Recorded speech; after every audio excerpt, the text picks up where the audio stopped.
Afghan President Hamid Karzai defying the United States. Afghanistan just releasing 65 dangerous prisoners. Now, the United States asked Karzai not to do it. The U.S. warns the prisoners have killed Americans and will kill again. Representative Adam Kinzinger served as a U.S. fighter pilot in Afghanistan. He joins us. Good evening, sir. Hey, Greta. Good to be with you. Thanks for having me. Nice to have you. Well, there are two problems here. One is the danger, and the other is the fact that we have lost any sort of authority or any sort of influence in Afghanistan. So take your pick. Which one do you want to start with? Well, we'll start with the danger. I mean, these are 65 prisoners released back out into society. If you think of the blood and the treasure that was taken to apprehend these vile men, either by American soldiers, NATO soldiers, or Afghan soldiers, to bring these men in and take them off the streets, and they were willy-nilly released. And it's a show of defiance. It's a show by Karzai to try to appease the Taliban. And you made a good point with the second part of that. The problem is, right now, I think he's wondering, and this isn't to excuse his actions, but he's wondering about the U.S. commitment to Afghanistan post-2014. And he's more concerned with his own survival right now, so he's attempting to appease the other side, to appease the Taliban for his survival, when in reality he needs to show the kind of leadership that I think American forces show every day in his country, and some of the Taliban, or some of the Afghanistan forces and national forces show in apprehending the Taliban. And it's sad to see, but I think it's important right now to show the U.S. commitment to Afghanistan post-2014, and to keep in mind two very important things. Number one, there are elections in a couple of months, and Karzai will be gone.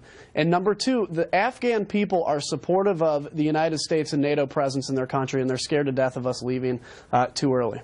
All right. Well, first of all, I think it's abundantly apparent by the fact that they released him, and Karzai did, and when we asked him not to, that Karzai has picked his horse. He picked the Taliban. Right. He did not pick the United States. He's not signing the agreement with the United States. We're pulling out at the end of the year. The Taliban is moving in, and we promised even the women of that country, the Taliban is absolutely vicious to the women, that we wouldn't abandon them. And we are, I mean, I'm not suggesting the answer, but I'm not the one who's been making the decisions all along. We are pulling out of there, and it's clear the Taliban is going back in, and Karzai is, he picked his horse. He sees which way the wind is blowing, and we've lost any authority there. Yeah, unfortunately, I feel you're right. I mean, all you have to do is look at the administration's decision in Iraq. I mean, the Marines fought for Fallujah, the hardest they fought since Khe Sanh in Vietnam, and today the black flag of al-Qaeda flies over Fallujah. It's devastatingly sad. It's something that really I mourn for, and I'm afraid that's the track we're going in Afghanistan. Again, though, Karzai's not going to be president after April. We're going to have national elections.